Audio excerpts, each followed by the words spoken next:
টালিগঞ্জ বললেই যেমন মেজর টালির নাম সকলের মুখে বা কলমের ডগায় এসে যায়, বালিগঞ্জ বললে সেরকম কোনো কিছু ঘটে না।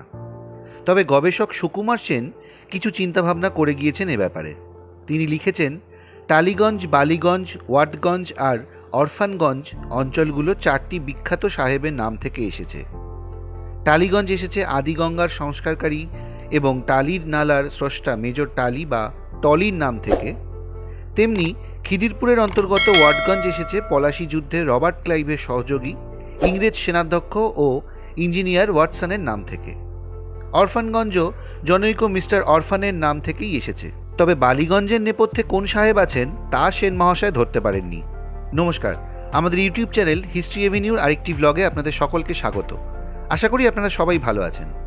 দক্ষিণ কলকাতার সাহেব পাড়া, কলকাতার বাবুরাও তৈরি করেন তাদের একের পর এক বাগান বাড়ি, কিন্তু বিতর্ক ছাড়ে না নাম নিয়ে। কি ছিল এর ইতিহাস, কি ছিল এই জায়গা, জানতে ইচ্ছা করে না? স্কিপ না করে পুরো ভিডিওটা দেখুন, নয়তো মিস হয়ে যাবে অনেক কিছু। আর যারা এখনও আমাদের চ্যানেলটা সাবস্ক্রাইব করেননি তারা অবশ্যই আমাদের চ্যানেলটা সাবস্ক্রাইব করে পাশে থাকা বেল আইকনটা প্রেস করে দেবেন। আর আমাদের ভ্লগগুলো বেশি করে শেয়ার করবেন, যাতে এরকম ধরনের ইতিহাস আমরা আপনাদের সামনে আরও বেশি করে নিয়ে আসতে পারি। চলুন খুঁজে দেখি বালিগঞ্জের নেপথ্যে কোন সাহেব আছেন, বা আদৌ কোনো সাহেব আছে কি না। বালিগঞ্জ নাম নিয়ে বিতর্ক কেন? আমি সায়ন, আর আমার সাথে আছে পিনাকি। তবে শুরু করার আগে একটা কথা আপনাদের জানিয়ে রাখি। জানেন কি, এই বালিগঞ্জের সঙ্গে চৈতন্যদেবের আন্দোলনের নিবিড় যোগাযোগ আছে, যার প্রমাণ আজও আছে আমাদের চোখের সামনে। সে কথায় পরে আসছি। সাবেক বালিগঞ্জ এলাকা ছিল কালীঘাটের দক্ষিণ পূর্ব দিকে। অনেককাল আগে ভাগীরথীর এই অংশ অর্থাৎ হুগলি নদীর স্রোত দুভাগে বিভক্ত ছিল। একটি স্রোত বয়ে যেত এখনকার আদিগঙ্গা দিয়ে, এখন যেখান দিয়ে হুগলি বয়ে চলে, আর একটি স্রোত বইত সেখান দিয়েই। এই স্রোত দিয়ে মূলত পণ্যবাহী বড় বজরা চলাচল করত। খিদিরপুরের কাছ থেকে পূর্ব দিকে বাঁক নিয়ে ভাগীরথীর যে স্রোত আদিগঙ্গা দিয়ে বয়ে যেত, সেখান দিয়েই মূলত যাত্রীবাহী নৌকা চলাচল করত। বাংলার বিভিন্ন প্রাচীন সাহিত্য এবং মঙ্গল কাব্যগুলিতে এই আদিগঙ্গা ও তার পার্শ্ববর্তী গ্রাম ও জনপদগুলির উল্লেখ পাওয়া যায়। কিন্তু সপ্তদশ শতাব্দীর পর থেকে হুগলি নদীর স্রোত ক্রমশ পশ্চিমমুখী হতে থাকে। এর ফলে প্রচুর পলি এবং বালি জমে আদিগঙ্গার স্রোত বা নদীখাত আস্তে আস্তে মজে যায়। বর্তমান কসবার আরও পূর্ব দিক দিয়ে বয়ে চলত বিদ্যাধরী নদী ও তার শাখা নদী। প্রাকৃতিক কারণে সেগুলিও মজে যায়। শুধু আদিগঙ্গার বালি নয়, মজে যাওয়া বিদ্যাধরী ও তার শাখা নদী এবং অজস্র জলাভূমির পলি ও বালি নিয়ে একটি গ্রামে গড়ে ওঠে বিশাল বালির বাজার। বাংলার নবাব আলীবর্দী খাঁয়ের শাসনকালে বর্গী অর্থাৎ মারাঠারা কলকাতা আক্রমণ করবে এইরকম একটা খবর রটে যায়। তাদের হাত থেকে রক্ষা পেতে সেই 1742 সালে কলকাতাকে কেন্দ্রে রেখে তার চারিধারে পরিখা তৈরির কাজ শুরু হয়। পরিখা কাটার কাজ শুরু হয়েছিল, কিন্তু মারাঠারা আর আসবে না জানার পরে এই কাজ আর শেষ করা হয়নি। 1799 সালে ইস্ট ইন্ডিয়া কোম্পানি আবার এই পরিখা বুঝিয়ে ফেলার সিদ্ধান্ত নেয়।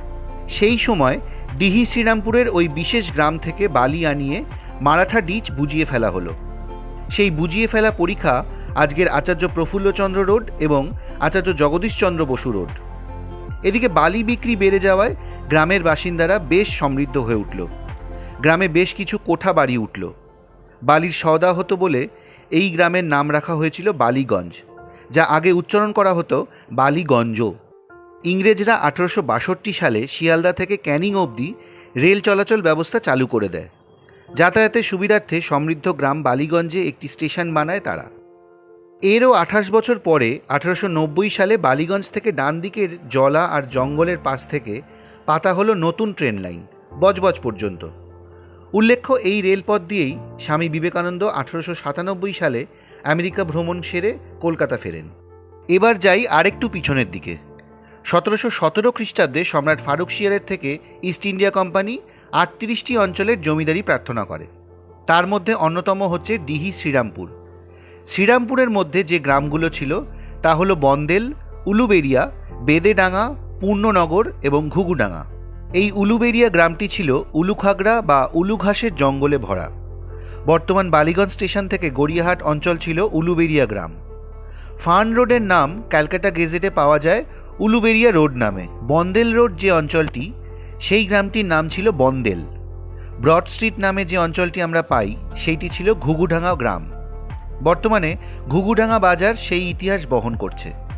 বালিগঞ্জ ফাঁড়ি অঞ্চলে ছিল দুটো গ্রাম, পূর্ণনগর ও বেদেডাঙ্গা।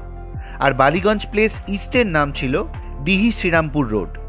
আর বর্তমান গোলপার্ক থেকে ঢাকুরিয়া অঞ্চল ছিল পঞ্চানন গ্রাম, যা আজকের পঞ্চাননতলা।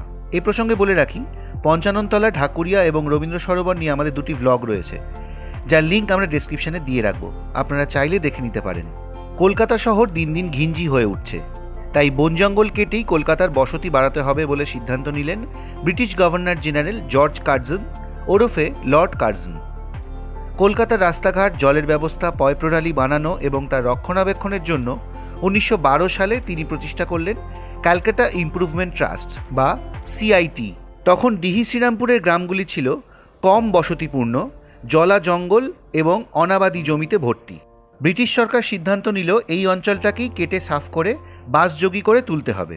সেই জলা এবং নিচু জমি ভরাট করতে গিয়ে সৃষ্টি হলো ঢাকুরিয়া লেকের, যা বর্তমানে রবীন্দ্র সরোবর লেক। বালিগঞ্জ সমৃদ্ধ গ্রাম হওয়াতে সেখানে বড় বড় জমিদার ধনী লোকেরা বিঘে বিঘে জমি কিনে তাদের বাগান বাড়ি তৈরি করতে শুরু করলেন। ওই প্রমোদ ভবন আর কি। উচ্চপদস্থ ইংরেজ কর্মচারীরাও এখানে বাগান বাড়ি তৈরি করলেন। তাদের সেই সব বিরাট বিরাট বাগানওয়ালা বাড়িগুলোর নামের সঙ্গে একখানা করে গার্ডেন জুড়ে দেওয়া হতো। এই রকমই একটি বাগান বাড়ির মালিক ছিলেন তদানীন্তন জেলা শাসক জর্জ ম্যান্ডেভিল। তার বাগান বাড়ির নাম হলো জর্জ ম্যান্ডেভিল গার্ডেন, আজকের যা ম্যান্ডেভিলা গার্ডেন। এরকম আরেকটি বাগান বাড়ি ছিল কর্নেল গিলবার্ট আয়রনসাইডেরও, তবে আজ আর আয়রনসাইড গার্ডেন নেই, বর্তমান নাম আয়রনসাইড রোড। বালিগঞ্জের সাথে জড়িয়ে আছে রাসবিহারী এভিনিউ, যা একসময় ছিল নিকাশি নালা, সোজা গিয়ে পড়তো বিদ্যাধরী নদীতে। রাস্তা তৈরি হয়ে নাম রাখা হয় সুয়েজ রোড, পরে যা বালিগঞ্জ রোড, এবং তারপর বিশিষ্ট আইনজীবী, শিক্ষাবিদ, সমাজ সংস্কারক ও স্যার আশুতোষ মুখোপাধ্যায়ের শিক্ষক রাসবিহারী ঘোষের নামে হয় রাসবিহারী এভিনিউ। এবার আসি উলুবেরিয়া রোড বা ফার্ন রোডের কথায়। এই ফার্ন রোড নিয়ে বিভিন্ন মতভেদ আছে। ছোট শেয়াল বা ছোট কানওয়ালা পেঁচাকে ইংলিশে ফার্ন বলা হয়। আবার অন্য মতে ফার্ন সাহেবের নাম থেকে বা তার বাংলোয় প্রচুর ফার্ন গাছ থাকার সুবাদে ফার্ন রোড হয়। তবে প্রথমটি বেশি গ্রহণযোগ্য, কারণ এখানে ছোট শেয়াল বা ছোট কানওয়ালা পেঁচাকে দেখতে পাওয়া যেত। 19 এবং 20 শতাব্দীতে এই অঞ্চলে বিশিষ্ট মানুষেরা এসে বসবাস ও তাদের কীর্তি স্থাপন করেন, যেমন জগবন্ধু রায়, জগবন্ধু ইনস্টিটিউশনের প্রতিষ্ঠাতা, নারী শিক্ষার প্রসারের অন্যতম মুরলীধর বন্দ্যোপাধ্যায় প্রমুখরা। হরিসাধন মুখোপাধ্যায়ের কলিকাতা সেকালের ও একালের বইটিতে জনৈক উইলিয়াম বাটারওয়ার্থ ব্যালির নাম পাওয়া যায়। ইনি মাত্র 6 মাসের জন্য গভর্নর জেনারেল হয়েছিলেন। লর্ড আমহার্স্ট 1828 মার্চে গভর্নর জেনারেল হিসেবে মেয়াদ শেষ করেন। তারপর লর্ড উইলিয়াম বেন্টিংকে লন্ডন থেকে আসতে 6 মাস দেরি হয়। মধ্যবর্তী এই 6 মাস কার্যনির্বাহী গভর্নর জেনারেল হিসেবে উইলিয়াম বেলি গভর্নর জেনারেলের দায়িত্বভার গ্রহণ করেন। এতক্ষণ শুনে আপনাদের কি মনে হলো কমেন্ট বক্সে আমাদের জানাবেন। শুরুতেই বলেছিলাম আপনাদের এই বালিগঞ্জের সাথে চৈতন্যদেবের আন্দোলনের যোগ আছে। এবার বলবো সেই কথা। 1510 সালে চৈতন্যদেব আদিগঙ্গা দিয়ে পুরী যাওয়ার পথে গড়িয়ার কাছে বর্তমান বৈষ্ণবঘাটায় এসে বহুদিন বাস করেন। বর্তমান গড়িয়াহাট অঞ্চলে সে সময় বসত একটি বড় হাট। গৌরীয়রা অর্থাৎ শ্রী চৈতন্যদেবের পার্ষদ এবং স্বয়ং চৈতন্যদেব আসতেন এই হাটে এবং তার ভাব আন্দোলন প্রচার করতেন। যেহেতু গৌরীয়রা এই হাটে আসতেন, তাই এই হাটের নাম হয়েছিল গৌরীয় হাট, যা লোকমুখে আজ গড়িয়াহাট। এই গড়িয়া নিয়েও কিন্তু আমাদের একটি ভ্লগ আছে, যার লিঙ্ক আমরা ডেসক্রিপশনে দিয়ে রাখব, আপনারা চাইলে দেখে নিতে পারেন। আমাদের আজকের ভ্লগটি আপনাদের কেমন লাগলো কমেন্ট করে জানাবেন। যদি ভালো লাগে একটা লাইক করে দেবেন, আর আমাদের চ্যানেল হিস্ট্রি এভিনিউকে অবশ্যই সাবস্ক্রাইব করে দেবেন এবং পাশে থাকা বেল আইকনটা প্রেস করে দেবেন। আর হ্যাঁ, আমাদের ভ্লগগুলো বেশি করে শেয়ার করবেন, যাতে এরকম ধরনের ইতিহাস আমরা আরও বেশি করে আপনাদের সামনে নিয়ে আসতে পারি। দেখা হচ্ছে খুব শীঘ্রই পরবর্তী ভ্লগে, নতুন কোনো জায়গায় নতুন কোনো ইতিহাসের খোঁজে। সবাই ভালো থাকবেন, সুস্থ থাকবেন। নমস্কার।